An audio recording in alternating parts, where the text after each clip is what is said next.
رسول صلی اللہ علیہ وسلم نے ارشاد فرمایا، تم قرض لینے سے پرہیز کرو، کیونکہ قرض رات کو غم کا سبب ہے اور دن کو رسوائی کا۔ ہمیشہ خوش رہنے کی کوشش کریں، اداس رہ کر بھی کون سے مسئلے حل ہوتے ہیں۔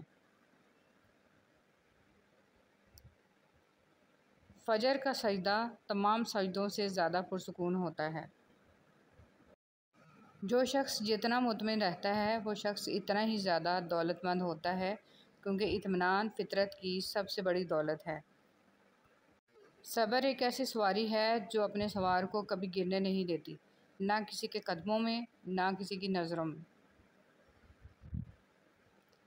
دنیا کی خوبصورتی انسان سے ہے اور انسان کی خوبصورتی انسانیت سے ہے۔ سب سے خوبصورت عمل ہے ہر بار اللہ کا شکر ادا کرنا۔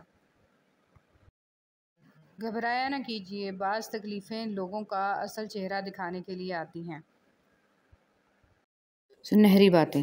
آنسوؤں کا جاری نہ ہونا دل کی سختی کی وجہ سے ہے، دل کی سختی گناہوں کی کثرت کی وجہ سے ہے، گناہوں کی کثرت موت کو بھولنے کی وجہ سے ہے، موت سے غفلت لمبی امیدوں کی وجہ سے ہے، لمبی امیدیں دنیا سے محبت کی وجہ سے ہیں، اور دنیا کی محبت ہر گناہ کی جڑ ہے۔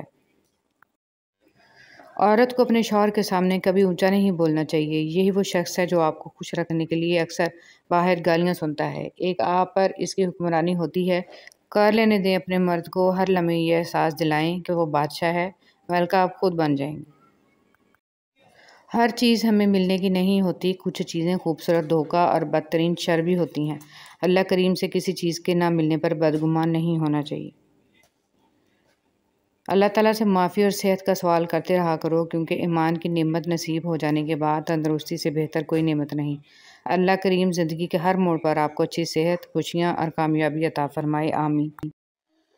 نبی کریم صلی اللہ علیہ وسلم نے فرمایا، آنکھوں کا زنا نامحرم کی طرف دیکھنا ہے، کانوں کا زنا نامحرم عورت سے غلط گفتگو سننا ہے، اور زبان کا زنا نامحرم عورت سے شہوت انگیز باتیں کرنا ہے، اور ہاتھوں کا زنا نامحرم عورت کو برے ارادے سے چھونا ہے، اور پاؤں کا زنا بدکاری کی طرف جانا ہے، اور دل خواہش و آرزو کرتا ہے اور شرمگاہ اس کی تصدیق یا تکذیب کرتی ہے۔ حضور صلی اللہ علیہ وسلم پر درود بھیجنا۔ ایک روز حضرت جبرائیل علیہ السلام آپ صلی اللہ علیہ وسلم کے پاس آئے اور کہا کہ میں دنیا کے سارے درختوں کے پتے گن سکتا ہوں، پانی کے قطرے اور ریت کے سارے ذرے گن سکتا ہوں، لیکن اس شخص پر اللہ تعالیٰ کی رحمتوں کی تعداد نہیں گن سکتا جو آپ صلی اللہ علیہ وسلم پر درود بھیجتا رہتا ہے۔ سبحان اللہ۔ بدنصیبی کی پہچان۔ رسول اللہ صلی اللہ علیہ وسلم نے فرمایا، 4 چیزیں بدنصیبی کی پہچان ہیں: آنکھوں کا خشک ہونا کہ اللہ کے خوف سے کسی وقت بھی آنسو نہ ٹپکے، دل کا سخت ہونا کہ آخرت کے لیے یا کسی دوسرے کے لیے کسی وقت بھی نرم نہ پڑے، امیدوں کا لمبا ہونا، دنیا کی لالچ۔ حضرت علی رضی اللہ تعالیٰ عنہ نے فرمایا، کبھی کسی کو دکھ مت دو، کیونکہ معافی مانگ لینے پر بھی دل میں درد باقی رہتا ہے، جس طرح دیوار میں سے کیل نکالنے پر سوراخ باقی رہتا ہے۔ حضرت علی رضی اللہ تعالیٰ عنہ سے پوچھا گیا، کیسے پتہ چلے گا کہ کون کتنا قیمتی ہے؟ حضرت علی رضی اللہ تعالیٰ عنہ نے فرمایا، جس انسان میں جتنا زیادہ احساس ہو وہ اتنا ہی زیادہ قیمتی ہے۔ ہر شخص لڑ رہا ہے اپنی جنگ، ہر خاموشی انا نہیں ہوتی۔ نیکیاں کرتے جاؤ اور دریا میں ڈالتے جاؤ، جب کبھی زندگی میں طوفان آیا تو یہی نیکیاں کشتی بن جائیں گی۔ ایک صحابی نبی کریم صلی اللہ علیہ وسلم کی خدمت میں حاضر ہوئے اور آپ صلی اللہ علیہ وسلم سے جہاد میں شرکت کی اجازت چاہی۔ آپ صلی اللہ علیہ وسلم نے ان سے دریافت فرمایا، کیا تمہارے ماں باپ زندہ ہیں؟ انہوں نے کہا، جی ہاں۔ آپ صلی اللہ علیہ وسلم نے فرمایا، پھر انہی میں جہاد کرو، یعنی ان کو خوش رکھنے کی کوشش کرو۔ حضرت ابو سعید خدری رضی اللہ تعالیٰ عنہ سے مروی ہے کہ نبی کریم صلی اللہ علیہ وسلم نے فرمایا، میں نے تمہیں قربانی کا گوشت 3 دن سے زیادہ رکھنے سے منع کیا تھا، اب تم اسے کھا سکتے ہو اور جب تک چاہو ذخیرہ بھی رکھ سکتے ہو۔ نئی بنیادیں وہی لوگ رکھ سکتے ہیں جو اس بات سے اچھی طرح واقف ہوں کہ پرانی بنیادیں کیوں بیٹھ گئیں تھیں۔ رسول صلی اللہ علیہ وسلم نے ارشاد فرمایا، قرآن کا ماہر، اس سے مراد حافظ بھی ہو سکتا ہے، ان بزرگ فرشتوں کے ساتھ ہے جو لوح محفوظ کے پاس لکھتے رہتے ہیں، اور جو قرآن پڑھتا ہے اور اس میں اٹکتا ہے، اس کو مشقت ہوتی ہے، اس کو دگنا ثواب ہے۔ بس کرنا سیکھیں، کچھ تفصیلات زندگی کو مختصر کر دیتی ہیں۔ کچھ لوگوں کو صرف معاف کیا جا سکتا ہے، پھر سے نہ ہی ان پر اعتبار کیا جا سکتا ہے اور نہ ہی دل صاف کیا جا سکتا ہے۔ پنچھی اور انسان اگر کسی اور کے دانے کے عادی ہو جائیں تو انہیں آزاد کر دینا چاہیے۔ حدیث نبوی صلی اللہ علیہ وسلم۔ غیبت کا کفارہ یہ ہے کہ تم نے جس کی غیبت کی ہے اس کے لیے دعائے مغفرت کرو، کہو اے اللہ ہماری اور اس کی مغفرت فرما۔ غم اور پریشانیاں ہر ایک کی زندگی کا حصہ ہیں، بس جس نے اپنی پریشانی پر قدم رکھا وہ جیت گیا اور جس نے پریشانی کو سر پہ سوار کیا وہ ٹوٹ گیا۔ جن لوگوں نے آپ کو اپنے برے گمان کی بدولت چھوڑ دیا، انہیں آپ اپنی نیک نیتی کے ساتھ چھوڑ دیں۔ محبت کبھی خاص لوگوں سے نہیں ہوتی، جن سے ہوتی ہے وہی خاص بن جاتے ہیں۔ اللہ میری آج کی غلطیوں کو معاف کر دے، مجھے کل کی غلطیوں سے بچا لے اور مجھے آئندہ ہونے والی غلطیوں سے بچنے کی توفیق عطا فرما، آمین۔ میں نے مدد کرنے والوں کو محتاج نہیں دیکھا، راستہ دکھانے والوں کو بے نشان نہیں پایا، کسی دینے والے کو پھر لینے والا بنتے نہیں دیکھا اور آسانیاں بانٹنے والوں کی مشکلوں کو مشکل نہیں دیکھا۔ جانے والے چلے جاتے ہیں، دنیا کی محفلیں، دنیا کی رنگینیاں چلتی رہتی ہیں۔ اس دن نہ اولاد کام آئے گی نہ مال، ہر انسان دیکھے اس نے کل کے لیے کیا بھیجا ہے۔ ہم اہم ہیں، یہی وہم ہے۔ یا اللہ موت کی تلخی، قبر کی سختی، حشر کی شرمندگی، جہنم کی گرمی سے ہماری حفاظت فرما، آمین یا رب العالمین۔ حضور صلی اللہ علیہ وسلم پر درود شریف آپ خود نہیں پڑھتے بلکہ چنے جاتے ہیں۔ آپ کی آواز کا سنا جانا بھی در رسول صلی اللہ علیہ وسلم کی حاضری کے برابر ہے۔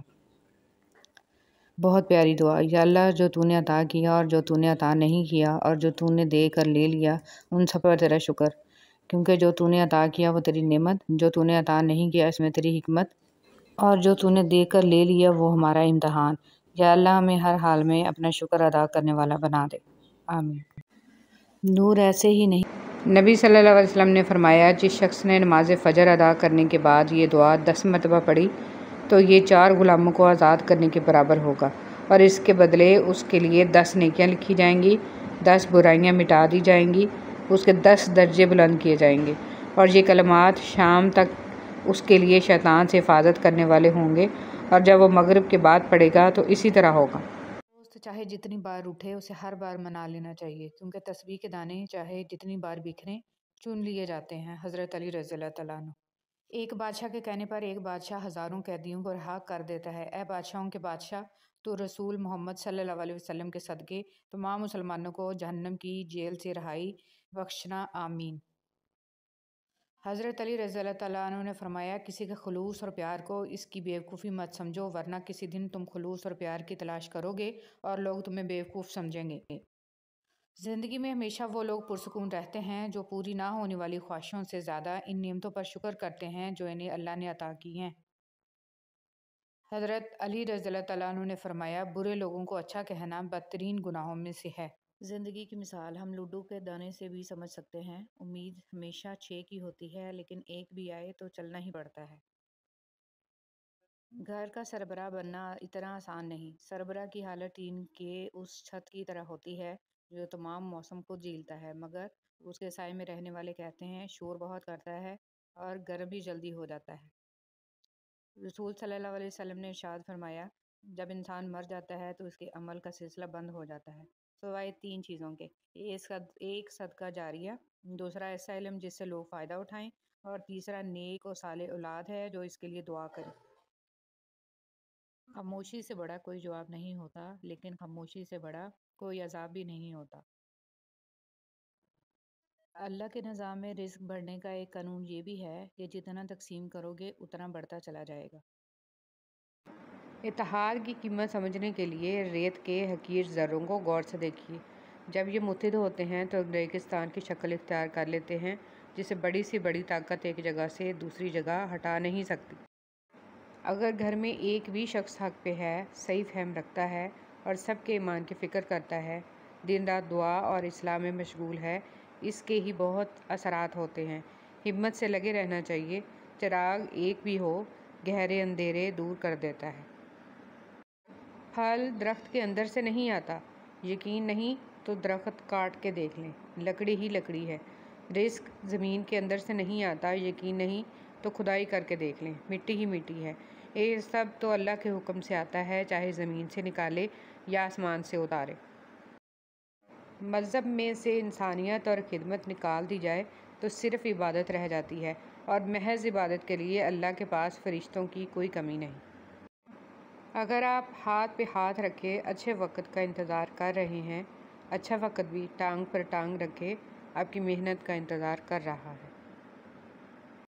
میں نے مدد کرنے والوں کو محتاج نہیں دیکھا، راستہ دکھانے والوں کو بے نشان نہیں پایا، کسی دینے والے کو پھر لینے والا بنتے نہیں دیکھا، اور آسانیاں بانٹنے والوں کی مشکلوں کو مشکل نہیں دیکھا۔ جانے والے چلے جاتے ہیں، دنیا کی محفلیں، دنیا کی رنگینیاں چلتی رہتی ہیں۔ اس دن نہ اولاد کام آئے گی نہ مال، ہر انسان دیکھے اس نے کل کے لیے کیا بھیجا ہے۔ ہم اہم ہیں، یہی وہم ہے۔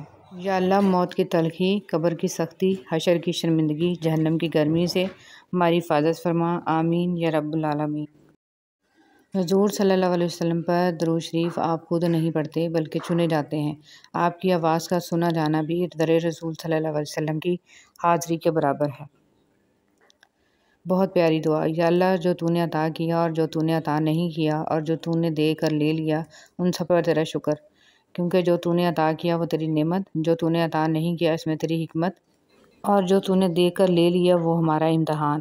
یا اللہ، ہمیں ہر حال میں اپنا شکر ادا کرنے والا بنا دے، آمین۔ نور ایسے ہی نہیں۔ نبی صلی اللہ علیہ وسلم نے فرمایا، جس شخص نے نماز فجر ادا کرنے کے بعد یہ دعا 10 مرتبہ پڑھی تو یہ 4 غلاموں کو آزاد کرنے کے برابر ہوگا، اور اس کے بدلے اس کے لیے 10 نیکیاں لکھی جائیں گی، 10 برائیاں مٹا دی جائیں گی، اس کے 10 درجے بلند کیے جائیں گے، اور یہ کلمات شام تک اس کے لیے شیطان سے حفاظت کرنے والے ہوں گے، اور جب وہ مغرب کے بعد پڑھے گا تو اسی طرح ہوگا۔ دوست چاہے جتنی بار اٹھے اسے ہر بار منا لینا چاہیے، کیونکہ تسبیح کے دانے چاہے جتنی بار بکھریں چن لیے جاتے ہیں۔ حضرت علی رضی اللہ تعالیٰ عنہ۔ ایک بادشاہ کے کہنے پر ایک بادشاہ ہزاروں قیدیوں کو رہا کر دیتا ہے۔ اے بادشاہوں کے بادشاہ، تو رسول محمد صلی اللہ علیہ وسلم کے صدقے تمام مسلمانوں کو جہنم کی جیل سے رہائی بخشنا، آمین۔ حضرت علی رضی اللہ تعالیٰ عنہ نے فرمایا، کسی کے خلوص اور پیار کو اس کی بیوقوفی مت سمجھو، ورنہ کسی دن تم خلوص اور پیار کی تلاش کرو گے اور لوگ تمہیں بیوقوف سمجھیں گے۔ زندگی میں ہمیشہ وہ لوگ پرسکون رہتے ہیں جو پوری نہ ہونے والی خواہشوں سے زیادہ ان نعمتوں پر شکر کرتے ہیں جو انہیں اللہ نے عطا کی ہیں۔ حضرت علی رضی اللہ تعالیٰ عنہ نے فرمایا، برے لوگوں کو اچھا کہنا بدترین گناہوں میں سے ہے۔ زندگی کی مثال ہم لڈو کے دانے سے بھی سمجھ سکتے ہیں۔ امید ہمیشہ 6 کی ہوتی ہے، لیکن ایک بھی آئے تو چلنا ہی پڑتا ہے۔ گھر کا سربراہ بننا اتنا آسان نہیں۔ سربراہ کی حالت ٹین کے اس چھت کی طرح ہوتی ہے جو تمام موسم کو جھیلتا ہے، مگر اس کے سائے میں رہنے والے کہتے ہیں شور بہت کرتا ہے اور گرم بھی جلدی ہو جاتا ہے۔ رسول صلی اللہ علیہ وسلم نے ارشاد فرمایا، جب انسان مر جاتا ہے تو اس کے عمل کا سلسلہ بند ہو جاتا ہے، سوائے 3 چیزوں کے: ایک صدقہ جاریہ، دوسرا ایسا علم جس سے لوگ فائدہ اٹھائیں، اور تیسرا نیک و صالح اولاد ہے جو اس کے لیے دعا کرے۔ خاموشی سے بڑا کوئی جواب نہیں ہوتا، لیکن خاموشی سے بڑا کوئی عذاب بھی نہیں ہوتا۔ اللہ کے نظام میں رزق بڑھنے کا ایک قانون یہ بھی ہے کہ جتنا تقسیم کرو گے اتنا بڑھتا چلا جائے گا۔ اتحاد کی قیمت سمجھنے کے لیے ریت کے حقیر ذروں کو غور سے دیکھیے۔ جب یہ متحد ہوتے ہیں تو ریگستان کی شکل اختیار کر لیتے ہیں، جسے بڑی سے بڑی طاقت ایک جگہ سے دوسری جگہ ہٹا نہیں سکتی۔ اگر گھر میں ایک بھی شخص حق پہ ہے، صحیح فہم رکھتا ہے اور سب کے ایمان کی فکر کرتا ہے، دن رات دعا اور اصلاح میں مشغول ہے، اس کے ہی بہت اثرات ہوتے ہیں۔ ہمت سے لگے رہنا چاہیے۔ چراغ ایک بھی ہو، گہرے اندھیرے دور کر دیتا ہے۔ پھل درخت کے اندر سے نہیں آتا، یقین نہیں تو درخت کاٹ کے دیکھ لیں، لکڑی ہی لکڑی ہے۔ رزق زمین کے اندر سے نہیں آتا، یقین نہیں تو کھدائی کر کے دیکھ لیں، مٹی ہی مٹی ہے۔ یہ سب تو اللہ کے حکم سے آتا ہے، چاہے زمین سے نکالے یا آسمان سے اتارے۔ مذہب میں سے انسانیت اور خدمت نکال دی جائے تو صرف عبادت رہ جاتی ہے، اور محض عبادت کے لیے اللہ کے پاس فرشتوں کی کوئی کمی نہیں۔ اگر آپ ہاتھ پہ ہاتھ رکھے اچھے وقت کا انتظار کر رہے ہیں، اچھا وقت بھی ٹانگ پر ٹانگ رکھے آپ کی محنت کا انتظار کر رہا ہے۔ چینی کہاوت ہے کہ سیمنٹ سے بھی ایک نصیحت ملتی ہے، جوڑنے کے لیے بھی نرم ہونا ضروری ہے اور جوڑے رکھنے کے لیے بھی سخت ہونا ضروری ہے۔ اللہ یقین کرنے والوں کے لیے راستے بناتا ہے، اور جانتے ہو یقین والے کیسے ہوتے ہیں کہ جب ان کی دعائیں بھی ان کے مخالف ہو جائیں وہ تب بھی اللہ سے مانگنا نہیں چھوڑتے۔ ایسا یقین جب ساری دنیا ان کی آنکھوں کے سامنے بکھرتی ہوئی دکھائی دے رہی ہو اور تب بھی وہ آسمان کی جانب دیکھ کر کہتے ہیں کہ ہمیں پتہ ہے تو ہمیں تھام لے گا۔ بہت سی باتیں ایسی ہوتی ہیں جن کے جواب میں ہم ٹھیک ہے کے علاوہ کچھ نہیں کہہ سکتے، جبکہ وہ کسی بھی طرح ٹھیک نہیں ہوتی۔ بسم اللہ الرحمن الرحیم۔ ایک مرنے والے انسان کو نہیں معلوم کہ تم نے اس کے لیے کتنے آنسو بہائے، لیکن ایک زندہ انسان کو مرتے دم تک یاد رہے گا کہ تمہاری وجہ سے اس نے کتنے آنسو بہائے۔ جو بھی رشتے پاس ہیں خدارا ان کی قدر کیجیے۔ رب کی رضا، پھر تم اس کی رضا کے لیے اپنی جس خواہش کو رد کر دیتے ہو وہ اسی خواہش پر راضی ہو کر اسے تمہارا مقدر بنا دیتا ہے۔ درود شریف کا پڑھنا اور اس کی دعوت دینا گناہوں کی معافی، مشکلات سے چھٹکارا، درجات کی بلندی اور رحم کی ایسی اپیل ہے جو کبھی مستری نہیں ہوتی۔ درود پاک کا ورد روزانہ کا معمول بنائیں، محبت سے درود شریف پڑھ لیجیے۔ صلی اللہ علیہ وآلہ وسلم۔ کوشش کریں کسی کے آنسوؤں کی وجہ آپ کا لہجہ یا رویہ نہ بنے، کیونکہ گناہوں میں سب سے بڑا گناہ کسی کی دل آزاری ہے۔ وہ لمحات بہت قیمتی ہوتے ہیں جو آپ خالق دو جہاں کے سامنے سر جھکائے اس کی بڑائی بیان کرتے ہیں۔ اللہ آپ کو سجدوں کی سچی لذت عطا فرمائے، آپ کی ہر دعا قبول فرمائے اور دین و دنیا میں سرخرو کرے، آمین۔ دعاؤں پر مضبوطی سے جمے رہو، یقین کرو یہ دعائیں آپ پر بہت ساری راہیں کھول دیں گی۔ دنیاوی امور میں دوسروں سے اپنا موازنہ مت کریں، کم پہن لیں، سستا پہن لیں، سادہ کھا لیں، لیکن حلال کھائیں۔ شرم اللہ سے کرنی چاہیے، بندوں سے نہیں۔ حضرت ابو برزہ رضی اللہ تعالیٰ عنہ بیان کرتے ہیں، میں نے عرض کی، اللہ کے نبی آپ مجھے کوئی ایسی بات سکھا دیں جس سے مجھے فائدہ ہو۔ آپ صلی اللہ علیہ وسلم نے فرمایا، مسلمانوں کے راستے سے تکلیف دینے والی چیز کو ہٹا دیا کرو۔ بات ناممکنات پر آ کر رک جاتی ہے، تب میرا رب کہتا ہے، ان اللہ علی کل شیء قدیر۔ اور جب اللہ کی مرضی ہوتی ہے تب کسی کی بھی نہیں چلتی۔ عزت جتنی دو گے محبت اتنی گہری ہوگی۔ عزت کے بغیر محبت کا کوئی وجود نہیں، کیونکہ رشتہ کوئی بھی ہو عزت کے بنا سب کچھ بیکار ہے۔ جس طرح درخت کی قیمت اس کے پھل کے حساب سے ہوتی ہے، اس طرح انسان کی قیمت اس کے اخلاق کے حساب سے ہوتی ہے۔ خوشی اور خوش قسمتی دو الگ چیزیں ہیں۔ ہم کسی سے اس کی خوشی تو چھین سکتے ہیں لیکن خوش قسمتی نہیں۔ محبت کی سب سے خوبصورت کہانی کبھی نہیں لکھی جاتی، بس ان کو خاموشی سے جی لیا جاتا ہے، کیونکہ وہ فرضی نہیں ہوتی، نہ ان کا اختتام روایتی ہوتا ہے، بلکہ ان کا کوئی اختتام نہیں ہوتا۔ ہو سکتا ہے تمہاری زندگی کا ایک خالی صفحہ اللہ تمہاری چاہت سے بھرنا چاہتا ہو، اس لیے دعا کرو، شاید دعا ہی تمہارا مقدر بدل دے۔ تم استغفار کرو، اللہ تمہاری ہر کمزوری کو قوت میں بدل دے گا۔ انسان مرتا نہیں، مار دیا جاتا ہے، لفظوں، لہجوں اور رویوں سے۔ بیوی کے ساتھ خوش خلقی کرنے کا حکم۔ رسول صلی اللہ علیہ وسلم نے ارشاد فرمایا، کوئی مومن مرد کسی مومنہ عورت سے بغض نہ رکھے، اگر اسے اس کی کوئی عادت ناپسند ہے تو دوسری پسند ہوگی۔ موت انسان کو مار دیتی ہے، لیکن اچھے لوگ ہمیشہ زندہ رہتے ہیں، لوگوں کے دلوں میں، لفظوں میں اور دعاؤں میں۔ ظالم کا انجام۔ رسول صلی اللہ علیہ وسلم نے ارشاد فرمایا، اللہ تعالیٰ ظالم کو چند روز دنیا میں مہلت دیتا رہتا ہے، لیکن جب پکڑتا ہے تو پھر نہیں چھوڑتا۔ رسول صلی اللہ علیہ وسلم نے ارشاد فرمایا، جس نے قبلہ کی جانب تھوکا، جس کا تھوک قیامت کے دن اس کی دونوں آنکھوں کے درمیان لگا ہوا آئے گا۔ جب بلا ضرورت لمبی گفتگو کی جاتی ہے تو کئی راز کھل جاتے ہیں، غیبتیں اور چگلیاں ہو جاتی ہیں اور دل آزاریاں بھی ممکن ہیں، اس لیے بقدر ضرورت ہی بات کیجیے۔ جب وقت پر دو لفظ بھی کہے نہ جا سکیں تو وقت گزرنے پر لمبی چوڑی کہانیاں سنانے کا کوئی فائدہ نہیں ہوتا۔ ہمیشہ بولنے میں احتیاط کریں، کیونکہ آپ کو نہیں پتہ ہوتا کہ کچھ نرم دل لوگوں پر ان الفاظ کا کیا اثر ہوگا۔ ماں نے کہا، بیٹا جب تو پہلی بار بولا تھا میں چلا اٹھی تھی، جھوم اٹھی تھی، تجھے چوم اٹھی تھی، پر اب تو جو بولتا ہے تو میں سہم جاتی ہوں، ڈر جاتی ہوں، مر جاتی ہوں۔ مسکراہٹ گہرے سے گہرے دکھ کو چھپا سکتی ہے، مگر وہ لوگ جو آپ سے محبت کرتے ہیں اس کے آر پار دیکھ لیتے ہیں۔ جو لوگ لحاظ رکھتے ہیں ان کے رشتے دھوکے کے نہیں، وفاداری کے ہوتے ہیں۔ وراثت صرف پیسہ ہی نہیں، بعض اوقات آپ کے والد کی نیک نامی بھی کافی ہوتی ہے، اور آپ جہاں جاتے ہیں آپ کو بتایا جاتا ہے کہ آپ کے والد کا شمار بہترین لوگوں میں ہوتا ہے۔